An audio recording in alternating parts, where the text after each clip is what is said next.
ng samot-saring isyong ibinabato laban sa kanyang pamilya. Nananatiling matibay at may paninindigan para sa bayan.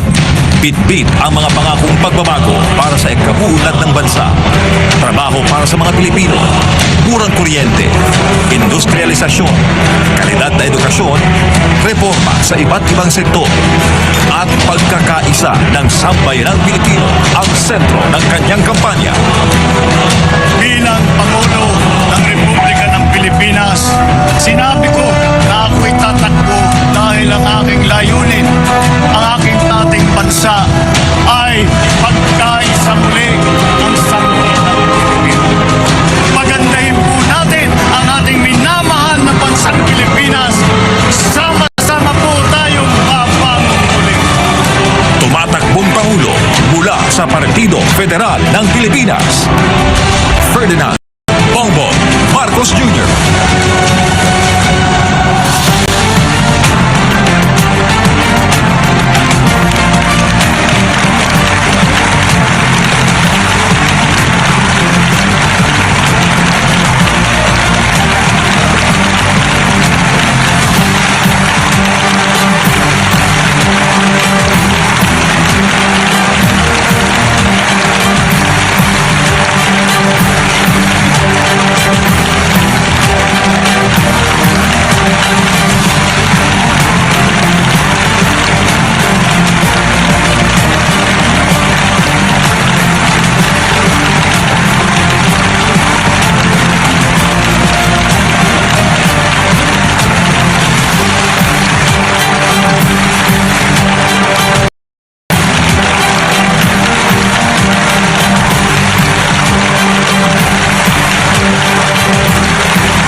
Question dito ay pinag-aralan, pati na po ang follow-up. At yan po ay malalim na pag-uunawa sa isang makasakaling kapitan ng barko na bibigyan natin ng ating tiwala sa amin na taon.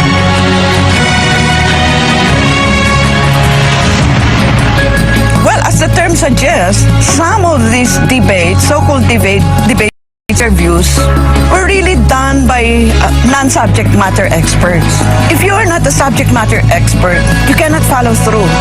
Do you see? If you are not a subject matter expert, you can't broaden and deepen the subject area. This is not to denigrate journalism. This is simply to be partial to subject matter experts.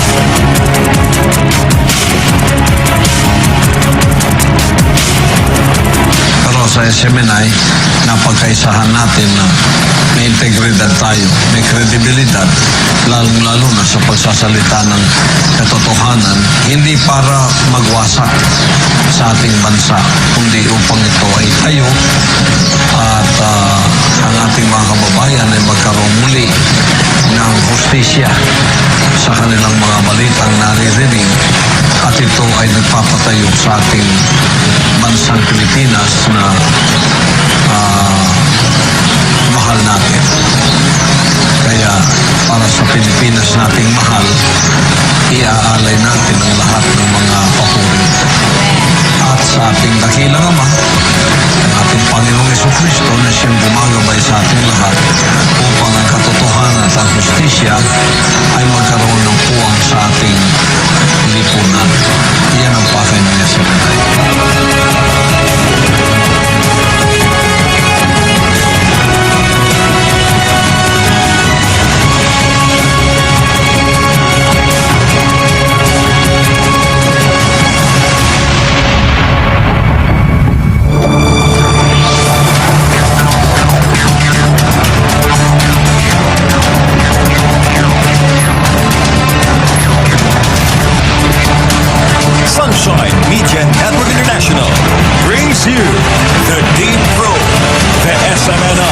Presidential Candidates Interview.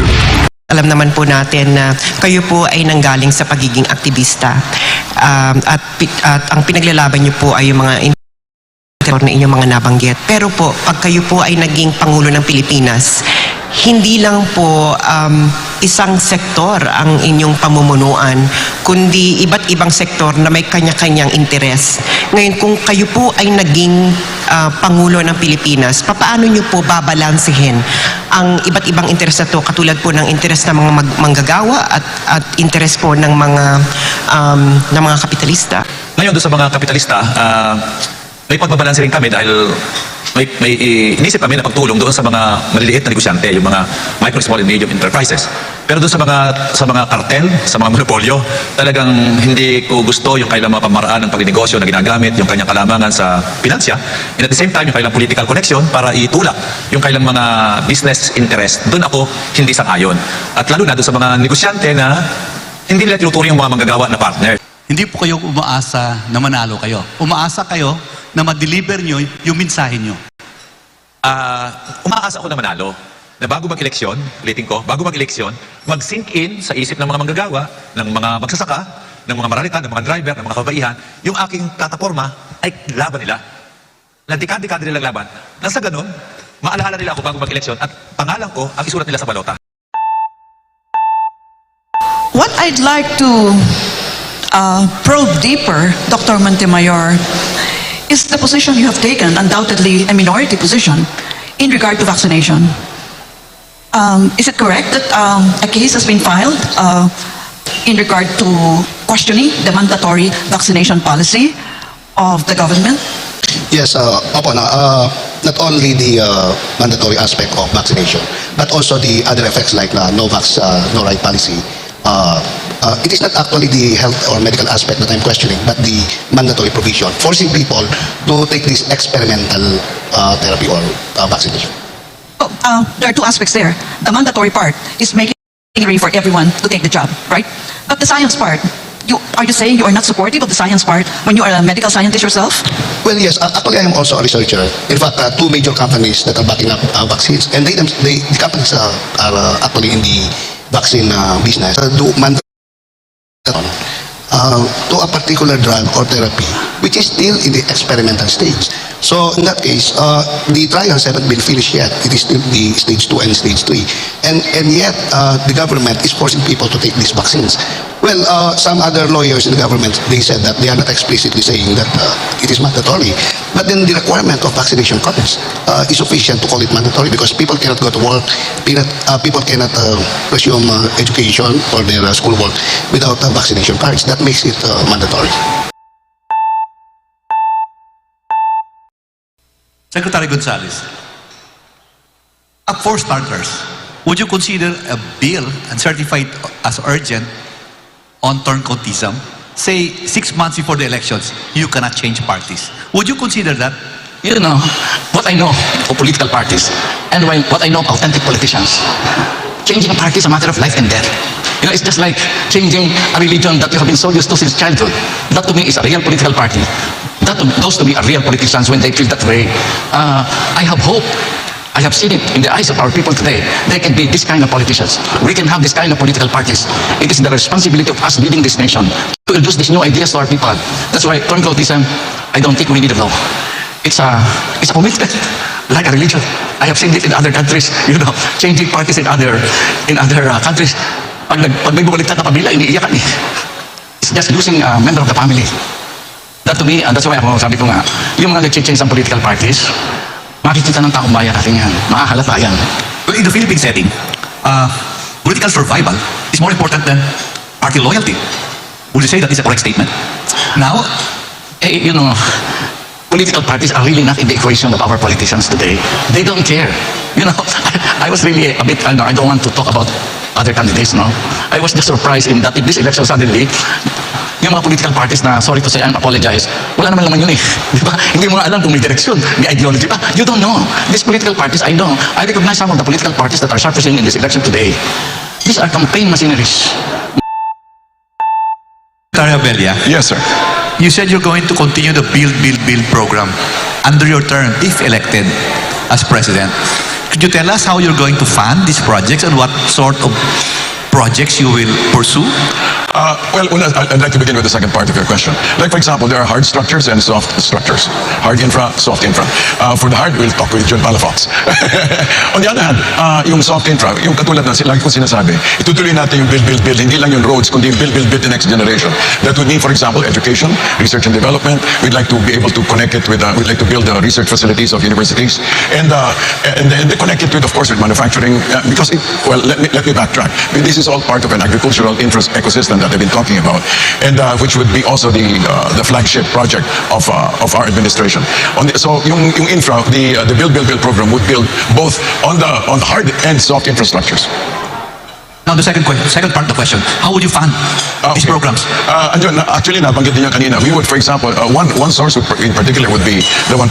For example, to get 1% of the GDP, which would be what, 150 billion. Pwede pasimula yun. And on the other hand, there's also a surprising, kung pag-usapan na siguro natin with COA, ang laki kasi ng mga underspend ng gobyerno. Ang laki talaga, which pwedeng gamitin yun for sovereign wealth fund at pwedeng hatiin yung perang yun para both social safety nets at saka pag-build ng infrastructure tulad na napag-usapan natin.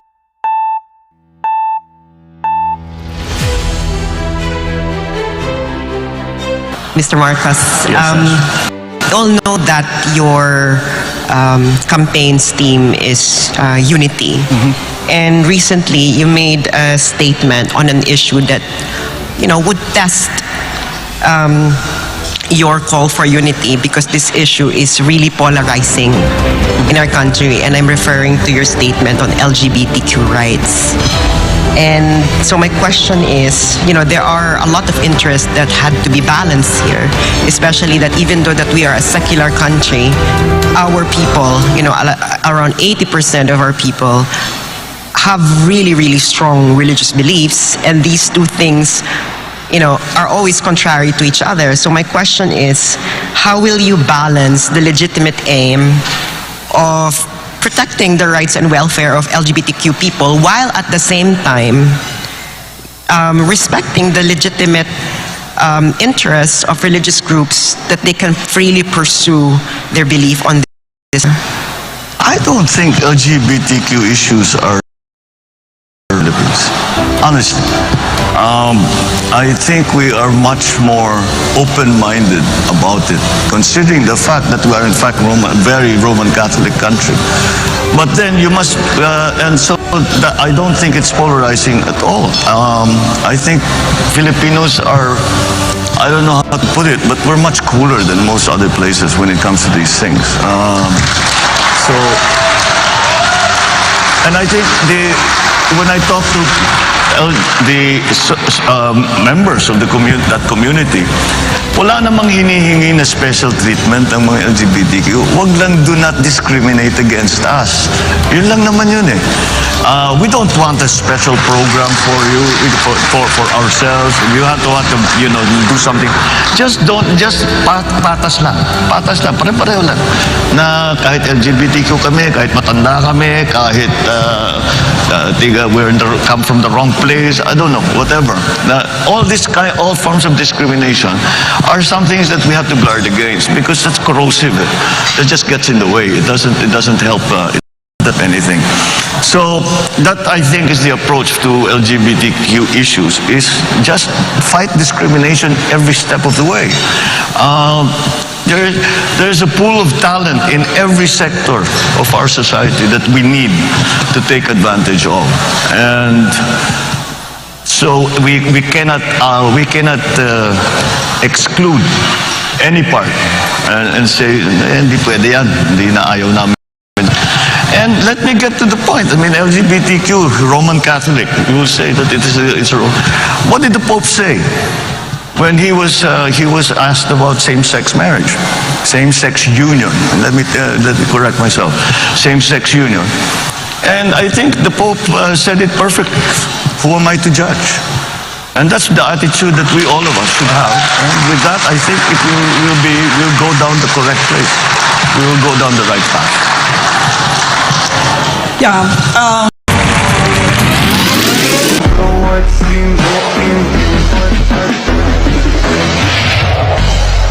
The first question is, do you think that you're basically an optimist rather than a pessimist? Number two, do you think you are basically a high-risk taker rather than a low-risk taker? You'll notice the two are related. And the third question is, do you think you are Machiavellian? Well, the first question is if I'm an optimist or a pessimist.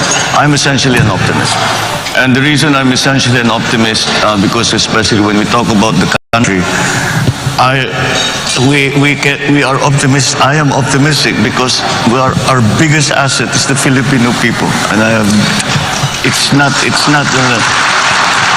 I try to be very objective about it, ma'am. I have traveled all over the world. I have not met a better people than Filipinos in every possible. Am I a risk taker or not?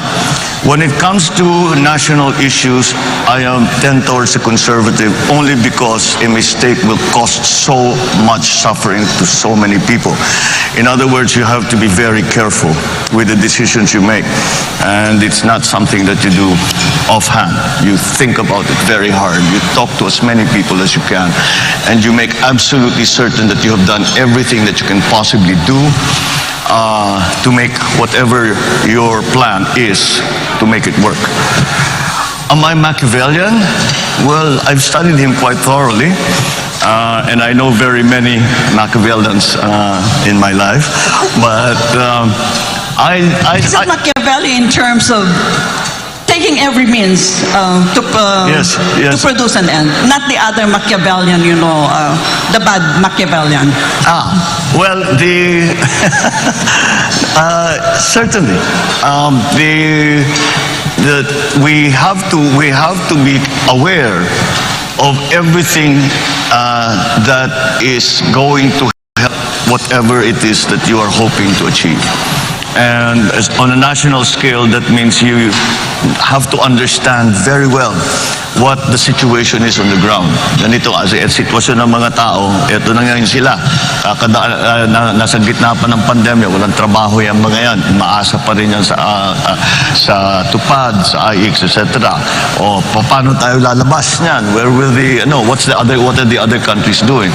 Kailangan maging maingat So I suppose in the same sense, as you say that these questions were related, it's a way of being careful and being very, very knowledgeable about what are the things that have to come into play so that you will achieve success, whatever that success, however you define that success. So in that sense, yes, ma'am, I am a Machiavellian. Yeah, thank you.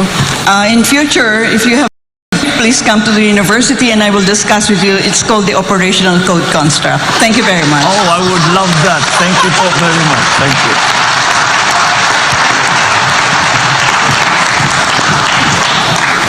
Plataforma nila at saka plano nila. Kasi nakapagtrabaho na lang with different leaders in the world at transparent sila plataforma nila. Problema lang sa bayan natin, ang daming plano hindi nasusunod.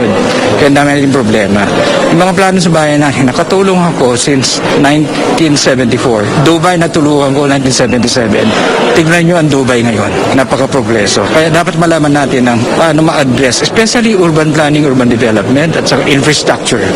Of course, napakahalaga niyan, bilang ako, aside from being an anchor and a voter, mahalaga para sa atin na mapanood dito at dahil guide natin, malalaman natin kung sino talaga yung dapat nating iboto, magkakaroon tayo ng idea at gayon din yung mga kapartners natin, na sabi nga ay hindi aware talaga kung sino ba yung mga tatakbo at kung ano-ano yung mga plataforma nila. Mahalaga to. Ako bilang bilang kawani ng gobyerno, nakita ko kung paano ang bakbakan sa loob. So hindi ito tungkol lamang sa paramihan, hindi ito tungkol lamang sa kung ano number mo o kung ano mga bagay-bagay na wala namang kinalaman sa magiging trabaho ng isang Pangulo kapag siya ay nagsimula ng magtrabaho. Lahat po itong pinagdidibatihan natin sa Facebook, wala nang kinalaman yan. Kapag siya ay nagsimula na mag-preside sa mga cabinet meetings, kapag siya ay kumausap na ng mga liderato na ibang bansa, mag-iiba po ang lahat-lahat. Kaya yung mga napapansin natin ng mga matitinding pasiklaban ngayon sa kampanya, walang silbi yan. Itong deep probe na ang kailangang tanungin ay tungkol na sa pamumuno, ang numero unong napakalaga. Kaya kayo talaga, alam mo ang ginawa nyo, pinahirapan nyo lahat ng kasabayan yung network kung paano gawin ang tama. Congratulations sa inyo, SMNI. Talagang you have set the standard unang-una, tama, and bukod sa pagiging tama, you have set it so high that the others will need to really work very, very hard to reach even half of your standard. Congratulations. Yes, this is most welcome, but I think this deep probe is not really a debate, but this is an interview, I suppose. So this will also show to the voters how qualified our candidates. So